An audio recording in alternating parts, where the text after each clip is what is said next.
नेपाल में हो रहे जेंसी प्रोटेस्ट की न्यूज तो दिन रात आप हर सोशल मीडिया प्लेटफॉर्म्स और न्यूज चैनल्स पर देख ही रहे हैं। लेकिन ये प्रोटेस्ट के पीछे के दो लीडर्स को भी जानिए। एक चेहरा है बलेंद्र शाह का और दूसरा सुडान गुरुंग का।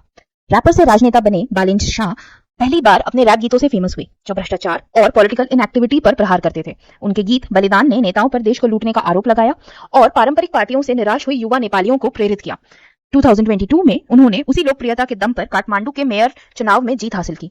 7 सितंबर को उन्होंने फेसबुक पर जेंसी प्रोटेस्टर्स के विल पावर और पर्पस की तारीफ करते हुए राजनीतिक दलों को उनके आंदोलन को हाईजैक न करने की चेतावनी दी। उनका पोस्ट वायरल हो गया और अगले दिन हजारों युवा काठमांडू और 7 अन्य शहरों की सड़कों पर उतर आए। जैसे जैसे आंदोलन आगे बढ़ा, प्रोटेस्टर्स ने शाह को अपना इंटरिम पीएम बनाना शुरू कर दिया। उनका सोशल मीडिया पेज हमें आप प्रधानमंत्री के रूप में चाहिए जैसी मांगों से भर गया था। हालांकि शाह ने बाद में प्रोटेस्टर्स से पब्लिक प्रॉपर्टी को नुकसान न पहुंचाने की रिक्वेस्ट की, लेकिन प्रोटेस्ट के एक स्ट्रॉन्ग लीडर के रूप में उनकी भूमिका मजबूत हो गई थी। शाह की लोकप्रियता नेपाल तक ही सीमित नहीं है। उन्हें टाइम मैगजीन की टॉप 100 की 2023 लिस्ट में शामिल किया गया है और द न्यूयॉर्क टाइम्स द्वारा उनकी प्रोफाइल भी प्रकाशित की गई। ये यूएस एम्बेसडर से कई बार मिल चुके हैं, जिससे उनके पॉलिटिकल राइस में वेस्टर्न कंट्रीज का इंटरेस्ट है, ऐसी खबरें आने लगी हैं। हालांकि उनका नेशनलिज्म भी काफी कॉम्प्लिकेटेड है। सेकंड फेस है सुडान गुरुंग का। सुडान गुरुंग सड़कों के पीछे के आयोजक माने जाते हैं। अगर शाह विरोध प्रदर्शन का चेहरा है तो सुडान गुरुंग इसका इंजन है। हामी नेपाल एनजीओ के संस्थापक गुरुंग के देश भर में हजारों युवाओं को संगठित करने का श्रेय दिया जाता है।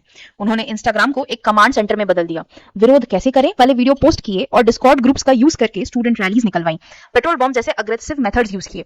प्रोटेस्टर्स द्वारा ले जाए गए पोस्टरों पर हामी नेपाल का ब्रांडिंग था, जो गुरुंग की रोल को दर्शाता है।